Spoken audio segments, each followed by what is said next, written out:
하나님의 말씀은 마태복음 28장 18절부터 20절까지입니다. 마태복음 28장 18절부터 20절까지 읽어드리겠습니다. 예수께서 나와 말씀하여 이르시되 하늘과 땅의 모든 권세를 내게 주셨으니 그러므로 너희는 가서 모든 민족을 제자로 삼아 아버지와 아들과 성령의 이름으로 세례를 베풀고 내가 너희에게 분부한 모든 것을 가르쳐 지키게 하라. 볼지어다 내가 세상 끝날까지 너희와 항상 함께 있으리라 하시니라. 아멘.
사람은 촛불을 들어야 된다고 얘기하고 또 어떤 사람들은 태극기를 들어야 된다고 이야기를 합니다. 그런가 하면 국민일보에 보니까 이제는 십자가를 들어야 된다고 얘기하는 사람들도 있습니다. 여러분, 분열의 영, 미움의 영이 한반도를 휩쓸고 있습니다. 오직 하나님의 사랑만이 상처난 심령들의 상처를 치유하고 이 나라 이 백성들을 하나로 모으는 줄로 믿습니다. 우리 그러기 전에 먼저 우리 가정 안에서 사랑해야 되겠고 우리 교회 안에서 먼저 하나님의 사랑의 영으로 충만해야 될 줄로 믿습니다. 우리 전후좌우에 있는 분들하고 한번 인사합니다. 사랑합니다. 사랑합니다. 그래도 사랑합니다. 인사하겠습니다.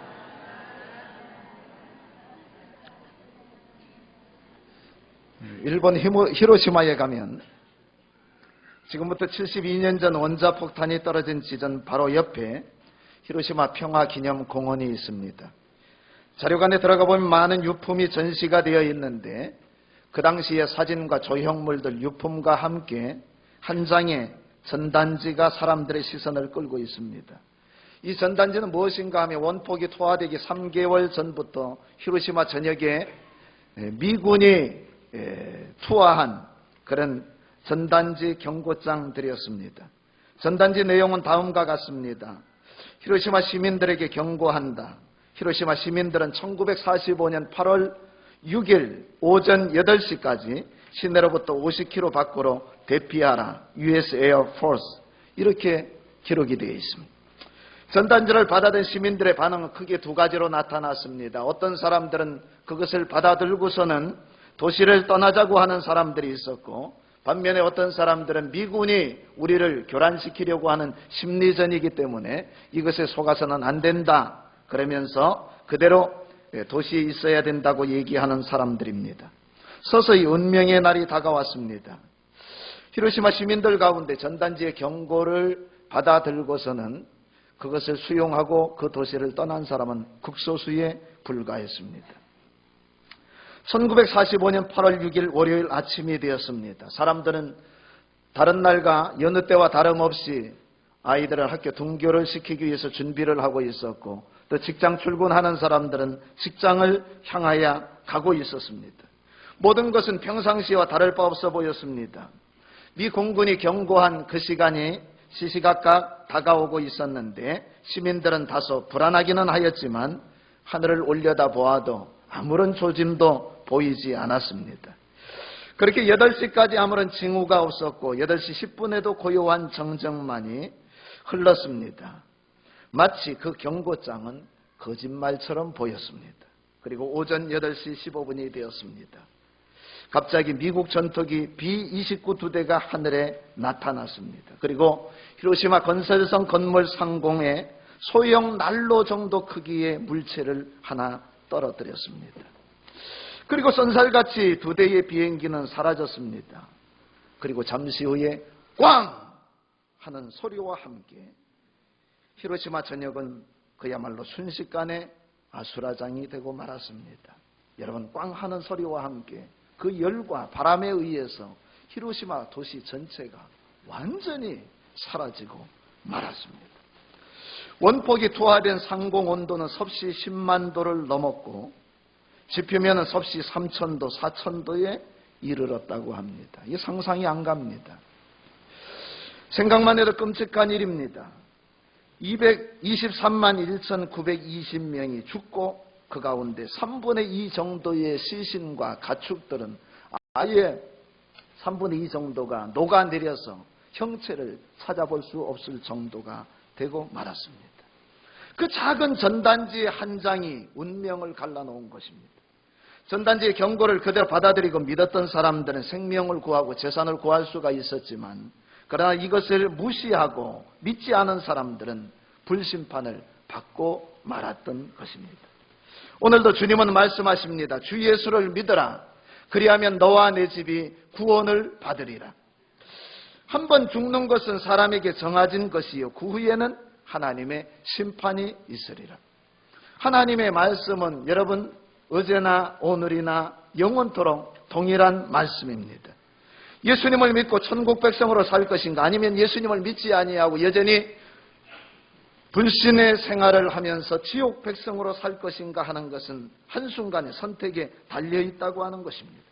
요한복음 3장 16절에 하나님이 세상을 이처럼 사랑하사 독생자를 주셨으니 이는 그를 믿는 자들마다 멸망하지 않고 영생을 얻게 하려 하심이라.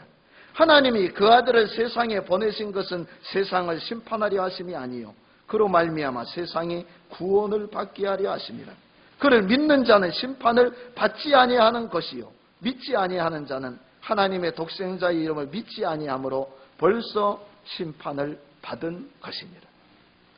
예수 그리스도를 나의 주인으로 나의 구주로 믿느냐 믿지 않느냐에 따라서 심판을 받을 수도 있고 구원을 받아 영생함을 받을 수도 있다고 하는 말씀입니다. 따라서 우리는 때를 얻든지 못 얻든지 집 안에 있든지 집 밖에 있든지 우리가 전하는 복음을 사람들이 받아들이거나 혹은 받아들이지 아니하거나 우리는 부지런히 복음을 전해야 합니다. 그리고 강건하여 데려다가 주의 집을 채워야 합니다. 예수님은 누가복음 14장 23절에 큰 잔치 비유를 말씀하시면서 이렇게 얘기합니다. 나가서 사람을 강건하여 데려다가 내 집을 채우라. 여러분, 종들은 잠시도 쉴 여가가 없었습니다. 주인은 종들에게 틈을 주지 아니하고 빈자리가 있다 나가라, 산울가로 나가라, 시내의 거리로 나가라, 성 안에 사람들이 다 들어왔느냐, 이 잔치집에 참여하였느냐, 그렇다고 하는 성 밖으로 나가서 전하라고 그렇게 계속해서 재촉을 했습니다. 빨리 나가서 사람들을 만나는 대로 큰 자나 작은 자나 건강한 사람이나 병든 사람이나 혹은 부한 사람이나 가난한 사람이나 나이가 어린 사람이나 나이가 많은 사람이나 사람들을 만나는 대로 강건하여 데려다가 내 집을 채우라는 것입니다. 여러분, 이것이 하나님 아버지의 간절한 마음입니다. 하나님의 소원입니다. 오늘 저와 여러분을 주님께서 택하여 불러 세우신 이유요 목적입니다. 회사를 경영하는 어떤 사장님이 신앙생활을 잘하고 있었습니다. 주일날은 아무데도 가지 아니하고 주일을 지키면서 교회 가서 예배를 잘 드리는 그런 성도였습니다. 그런데 이날 이때까지 이 사장님은 한 번도 다른 사람들을 향하여서 예수님을 믿으세요, 교회에 같이 갑시다라고 건면한 적이 없었습니다. 그러던 어느 날 예배에 참석을 했다가 목사님으로부터 말씀을 듣는데 그날은 목사님이 전도 설교를 하셨던 모양입니다. 말씀을 듣다가 가슴이 뜨끔했습니다. 전하지 않는 것이 큰 죄악인 것을 깨닫게 되었습니다. 지금까지 여태껏 한 번도 내가 다른 사람들을 향하여 예수님을 믿으라고 전도하지 않은 잘못을 깨닫게 되었습니다. 그 사장님이 마음에 결심하기를 내가 이제부터는 전도할 것이다, 그렇게 마음에 다짐을 했습니다. 다음 날 월요일이 되어서 아침 일찍이 출근을 했습니다. 잠시 후 비서가 문을 열고 들어왔습니다. 가만히 생각해 보니까 여태까지 가장 곁에 가까이 있었던 비서에게조차 복음을 전하지 않았다고 하는 것을 알게 되었습니다. 그래서 비서를 앉혀놓고 교회를 다니는지 물어보았습니다. 그랬더니 비서가 화들짝 놀란 표정으로 사장님, 갑자기 왜 그런 질문을 하십니까? 라고 답을 하는 것입니다. 그래서 사장님이 이야기합니다. 예수님을 믿어야 구원을 받기 때문이야. 그러면서 교회를 같이 가자고 권면을 했습니다. 그러자 비서가 이렇게 얘기합니다. 사실 사장님, 제가 사장님을 15년 동안 모셨는데 저한테는 한 번도 전도를 하지 않아 나 같은 것은 예수를 믿을 수 없는 줄로 생각을 했습니다. 오늘 저에게 이렇게 교회 가자고 제안을 해주셨는데 감사합니다. 저도 이제부터는 교회를 다니겠습니다. 라고 했다는 것입니다. 여러분, 오늘 우리는 영혼을 사랑하는 마음으로 가서 만나는 사람들에게 전하기만 하면 됩니다. 상대방이 믿고 안 믿고는 하나님께서 하시는 것입니다. 당사자가 하는 것입니다. 우리가 직접 전하기가 힘들면 어떻게 해서든지 상대방에게 공을 들여서 우리 주위의 이웃들이 교회까지 올 수 있도록 우리가 좋은 안내자가 되어야 합니다. 우리가 일단 우리 할 도리를 다하자는 것입니다. 한번 따라합시다. 내가 내 도리를 다하면 하나님은 하나님의 도리를 다하신다. 물론 애를 낳았으면 끝까지 책임을 져야 합니다. 교회까지 데려왔으면 신앙이 잘 자랄 수 있도록 정성을 다하여 섬기고 돌봐주고 끝까지 책임을 져야 된다고 하는 말씀입니다. 애만 낳아놓고 밥을 먹는지 안 먹는지, 아이가 운동을 하는지 안 하는지, 잘 자라고 있는지 자라고 있지 않는지 그냥 방치해 두는 사람이 있다고 하면 이것은 있을 수가 없는 것입니다. 그리고 전도를 했으면 신앙의 본을 보여야 됩니다. 본인은 주일도 잘 지키지 아니하고 예배 생활을 게을리하면서 전도한 사람이 교회 오기를 바란다, 예배 드리기를 바란다고 하면 어불성설입니다. 여러분, 여기 있는 식물도 제가 가끔 보면은 물이 빨리 쫄 때가 있습니다. 빨리 빨아들여서 물이 바닥이 날 때가 있습니다. 여기 있는 식물조차도 일주일 동안 가기 위해서는 계속해서 물을 공급해 주어야 합니다. 누군가의 도움의 손길이 필요하다 하는 말씀입니다. 바울은 내가 복음을 부끄러워하지 아니하노니 이 복음은 모든 믿는 자에게 구원을 주시는 하나님의 능력이 됩니다. 먼저는 유대인에게요, 그리고 헬라인에게로다. 여기 헬라인은 유대인을 제외한 모든 이방인들을 말하는 것입니다. 내가 복음을 전하는데 복음을 전할 때 나는 자랑스럽게 전한다, 힘있게 전한다. 복음을 전하면서 내가 부끄럽다, 창피하다 그렇게 생각하지 않는다. 왜냐하면 이 예수 그리스도의 복음은 모든 믿는 자에게 구원을 주시는 하나님의 능력이기 때문이다. 절대적인 능력입니다. 유일한 능력입니다. 하나님의 능력입니다. 여러분, 만약에 하나님께서 구원받는 또 다른 길을 우리에게 말씀해 주셨다고 하면 그것을 말해야 되겠지요. 그러나 성경에 보면은 예수 그리스도 외에 또 다른 길을 주님께서 말씀하신 역사가 없습니다. 오직 예수, 오직 믿음, 오직 구원, 다른 길은 없는 것입니다. 오직 예수 그리스도를 통하지 않고는 하나님 앞에 나아갈 수가 없고, 예수 그리스도를 통하지 아니하고는 하늘나라에 들어갈 수도 없기 때문입니다.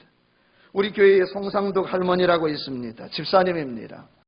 제가 70세만 돼도 할머니라는 소리 안 합니다. 80세가 돼도 할머니라고 우리 교회 성도님들을 향하여 얘기하지 않습니다. 송상덕 집사님은 올해 연세가 90세가 되었습니다. 올 연초에 저에게 찾아와서 목사님, 제가 올해 목표가 있습니다. 무슨 목표입니까? 90세가 된 기념으로 하시는 말씀인지 아니면 타이틀을 되찾기 위해서 하시는 말씀인지, 목사님, 올해 제가 전도왕이 되겠습니다. 할렐루야. 90세 된 할머니가 담임 목사에게 찾아와서 올해 저의 목표는 전도왕이 되는 것입니다 말씀하시고서는 벌써 2분을 전도해 왔습니다. 그리고 그 2분이 지금 잘 교회에 정착을 해서 주일 예배에 빠지지 아니하고 열심히 참석을 하고 있습니다. 여러분, 연세가 90세입니다. 우리가 도전을 받아야 되겠습니다. 우리는 전도하면 무슨 특별한 은사가 있는 사람만 하는 것으로 착각을 합니다. 말을 잘해야 전도를 잘할 수가 있는 것이 아닌가? 아니면 성경적인 지식이 많아야 전도할 수 있다고 생각을 합니다. 그러나 여러분, 전도는 특별한 은사도 아니고 머리가 좋거나 언변이 뛰어나야 하는 것도 아닙니다. 전도는 어떤 면에서 은사와 아무런 상관이 없습니다. 전도는 모든 구원받은 그리스도인들의 책무요, 이것은 하나님이 우리에게 맡겨주신 중차대한 사명이라고 하는 말씀입니다. 가게를 하고 있습니까? 복음을 당연히 전해야 되지요. 제자를 가르치고 있습니까? 제자들에게 당연히 복음을 전해야 되지요. 자녀를 낳았습니까? 우리 자녀들을 육신의 자녀로 해산의 수고를 하였을 뿐만 아니라 우리의 자녀들이 예수 그리스도 안에서 영적으로 거듭날 수 있도록 복음을 전해야 되는 것입니다. 출애굽기에 보면 하나님이 이스라엘을 애굽에서 구해내기 위해서 이 일을 맡길 적임자로 하나님께서 저 미디안 땅에서 양을 치고 있던 모세를 택하시고 모세에게 주님께서 찾아가십니다. 그런데 여러분, 모세를 택하여 부르실 때 우리가 생각하는 것처럼 모세하면 출애굽의 영웅 위대한 지도자로 생각을 하고 있는데, 모세를 부르실 때 모세를 보면은 대단한 사람이 아니라는 것을 우리가 알 수가 있습니다. 하나님께서 그에게 찾아오셨는데 직접 찾아오십니다. 떨기나무 불꽃 가운데 나무에 불이 붙어서 활활 타고 있는데 전혀 나무가 손상되지 아니하고 나무가 타지 아니하는 신비한 광경을 보고서는 모세가 양을 치다 호렙산에서 양을 치기 위해서 올라갔다가 너무나 놀라서 그 나무 가까이 갈 때에 모세야 내 발에 신을 벗어라. 나는 아브라함의 하나님, 이삭의 하나님, 야곱의 하나님, 그리고 모세 너의 하나님이다. 그러면서 하나님께서 그에게 직접 신비한 체험을 하게 하십니다. 직접 찾아오십니다. 그러면서 하시는 말씀이 내가 너를 바로에게 보내요. 이스라엘 백성들을 애굽에서 지금 고난을 당하고 있는 노예 생활을 하고 있는 이스라엘 백성들을 구하여 낼 것이다. 이렇게 말씀을 하시면서 바로에게 내가 가라 그러십니다. 그런데 여러분, 모세는 그 말씀을 듣는데 신비한 체험을 하지 않았습니까? 하나님의 음성을 듣지 않았습니까? 하나님께서 직접 그에게 나타나셔서 내가 반드시 너와 함께하여 그렇게 약속을 하셨는데도 불구하고 모세가 여러분 대범무쌍하게 이런 지하에 하나님의 말씀을 거부합니다. 나는 못 갑니다. 내가 어떻게 갈 수가 있겠습니까?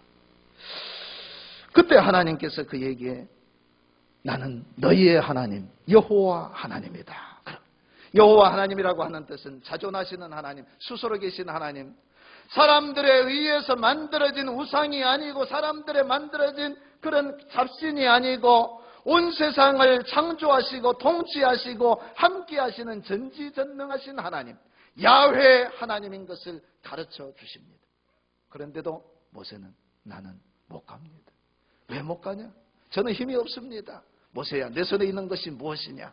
지팡이입니다. 그것을 던져라. 그랬더니 그 지팡이가 큰 뱀이 되어 혀를 날름거리고 변화되었습니다. 내 손을 품에 넣었다 빼보아라. 품에 넣었다가 손을 빼었더니 여러분 문둥병이 발하였습니다. 다시 내 손을 품에 넣어라. 넣었다가 다시 빼었더니 어린아이의 살결처럼 깨끗해졌습니다. 그런데도 모세가 대답하기를 나는 못 갑니다. 왜 못 가느냐? 이 정도 되면은 여러분 화가 나지 않겠습니까? 그런데 우리 하나님은 속도 참 좋으십니다. 모세가 하는 말이 내 입은 뻣뻣하고 혀가 둔하야 나는 말 주변이 없습니다. 나는 갈 수 없습니다. 그때 하나님께서 화를 내시면서 내가 내 곁에 내 형 아론을 붙여줄게.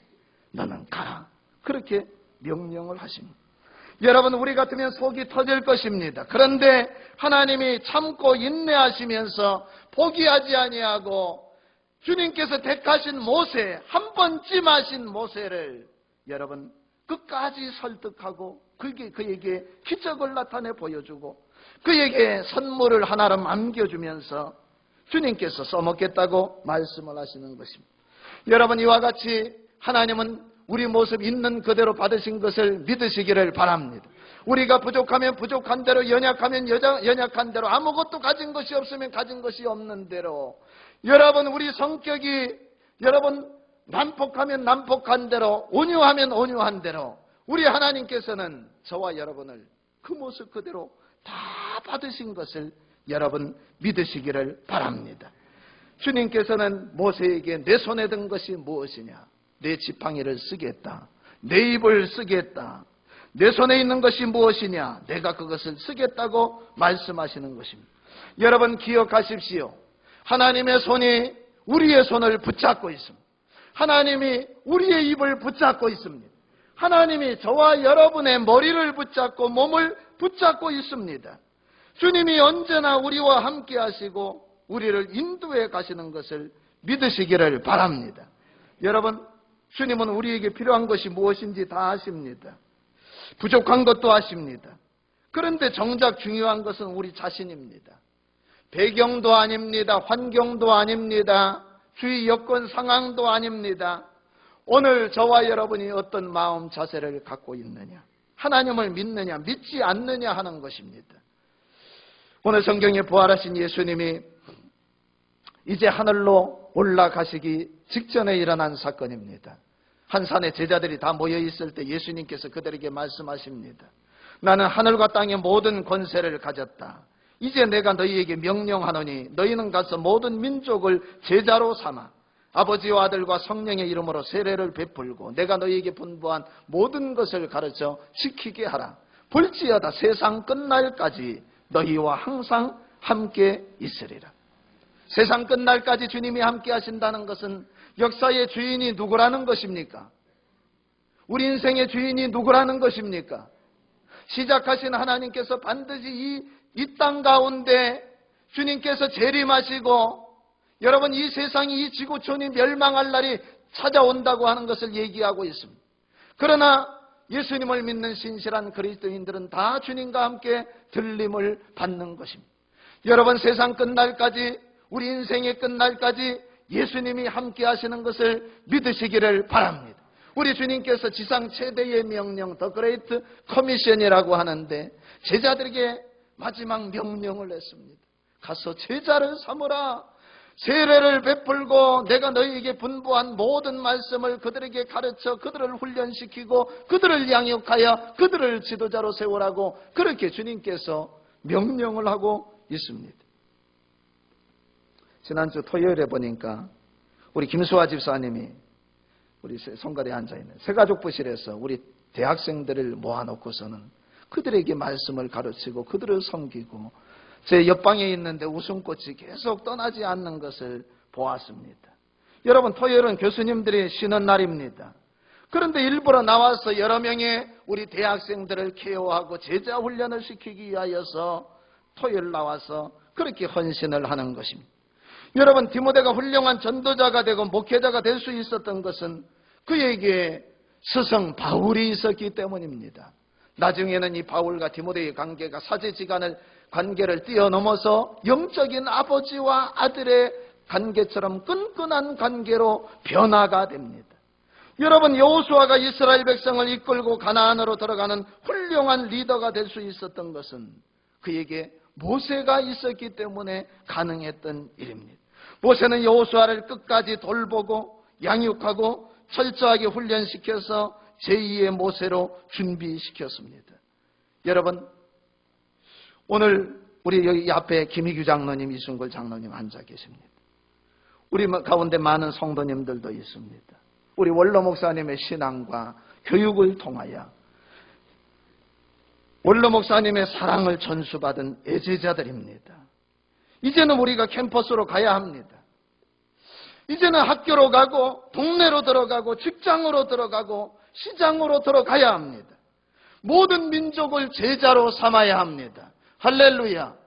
여러분 모세에게는 여호수아에게는 모세가 있었던 것처럼 엘리사에게 스승 엘리야가 있었던 것과 같이 오늘 우리 가운데 우리 사랑하는 원로 목사님의 영향을 받아서 사랑을 받고 수십 년 동안 교육하고 신앙을 전수해서 우리가 있는 것과 같이 이제 저와 여러분들이 캠퍼스 구석구석에 가서 우리 대학생들에게 우리 사랑하는 동서가족들에게 복음을 전하고 제자를 삼아야 할 사명이 있는 줄로 믿습니다. 영화 신들러 리스트의 명장면이 떠오릅니다.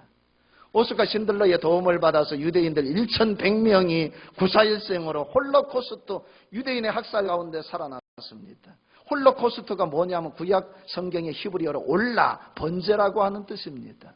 유대인들이 가스실에서 가스에 의해서 혹은 불태워져서 다 죽임당한 것이 나중에 이것이 영어로 이제 홀로코스트라고 올라가 그렇게 바뀌어진 것인데 여러분 그 가운데서 1100명이 여기 오스카 신들러의 도움으로 살아났습니다. 그리고 이제 2차 세계대전이 끝나고 연합군의 승리로 끝난 다음에 오스카 신들러와 1100명의 유대인들이 작별 인사를 하는 장면을 보았을 것입니다. 유대인들은 신들러가 혹시 체포되었을 때를 대비해서 왜냐하면 그는 독일인 사업가였기 때문에 1100명이 편지를 쓰고 맨 마지막에 1100명이 이름을 적고 사인을 하고 서명을 한 것을 신들러에게 건네줍니다. 그리고 자기들의 이빨을 금리빨을 빼어가지고 만든 반지를 신들러에게 전달을 합니다. 그 금리로 만든 반지에는 이렇게 탈무드 격언이 히브리어로 새겨져 있었습니다. 한 사람을 구하는 것은 세상을 구하는 것이다. Whoever saves one life saves the world entire. 한 사람을 구하는 것은 세상을 구하는 것이다.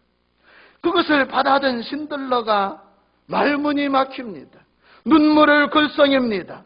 그리고 자기를 곁에서 도왔던 회계사 스톤의 손을 잡고서는 이렇게 고백을 합니다. 내가 더 구할 수도 있었는데, 어쩌면 더 살릴 수도 있었는데, 내가 좀 더 돈을 벌었다면 내가 너무 많은 돈을 낭비하고 말았어. 충분히 하지 못했어. 곁에 있는 차를 가리키면서 이 차를 팔았더라면 10명은 구할 수가 있었을 텐데 내가 왜 팔지 않았을까? 더 살릴 수가 있었는데. 자기 양복 기세에 있는 배지, 그 배지를 빼면서 이 배지로 2명은 더 구할 수도 있었는데, 금 배지잖아. 적어도 한 사람 목숨 찾았을 거야. 한 사람의 생명을 구할 수 있었다고. 내가 최소한 한 사람은 더 살릴 수 있었는데, 그런데 그렇게 못했어. 그렇게 안 했다고. 그러면서 털썩 주저앉아서 엉엉 통곡을 하고, 그를 둘러쌌던 1300명이 그와 함께 주저앉아서 우는 마지막 장면이 영화에 나타납니다. 한 영혼이라도 더 살릴 기회가 있었다는 것입니다. 차를 팔면 적어도 그 돈으로 10명은 살릴 수가 있었다는 것입니다. 금배지를 팔면 적어도 1-2명은 구할 수가 있었는데 돈을 낭비하고 시간을 낭비하고 기회를 다 낭비하고 말았다는 것입니다. 여러분, 오늘 하나님이 우리를 보실 때 하나님이 보시기에 충분히 하고 있습니까? 세상 즐거움, 세상 향락, 세상 자랑에 빠져 살면서 시간을 낭비하고 돈을 낭비하고 기회를 낭비하고 우리에게 주님이 주신 에너지와 재능을 낭비하고 있는 것은 아닙니까? 한 영혼을 구하는 것은 천하를 구하는 것입니다. 그의 인생을 구하는 것입니다. 그의 집안을 구하는 것입니다. 어쩌면 나라를 구하는 것인지도 모릅니다. 오늘 우리가 가르치고 제자 삼은 그 사람이, 그 청년이, 그 어린아이가 안창호 같은 인물이 될지 누가 알겠습니까? 김구 장로님과 같은 인물이 될는지 누가 알겠습니까? 다니엘과 같은, 바울과 같은, 모세와 같은 지도자가 될지 누가 알겠습니까? 우리 원로 목사님과 같은 인물이 될지 누가 알겠습니까? 아무도 모르는 것입니다. 여러분, 3월은 대학생을 주님께로 인도하는 달입니다. 최소한 3월 한 달간은 우리 대학생들을 가슴에 품고 그들을 위해서 기도하고 그들을 주께로 인도하는 3월이 되기를 주의 이름으로 간절히 축원합니다. 먼저 자녀들부터 주님께 인도합시다. 적어도 제자들을 5사람은 가슴에 품고 기도하며 데려옵시다. 데려왔으면 바울이 디모데를 끝까지 책임진 것처럼 여러분 끝까지 책임지고 케어하고 적어도 10번은 손을 잡고 오고 적어도 1년 동안은 최소한은 책임지고 그를 위해서 기도하고 그의 신앙이 뿌리내릴 수 있도록 도와주는 저와 여러분이 되기를 원합니다. 이 모든 일에 전심전력을 다하라.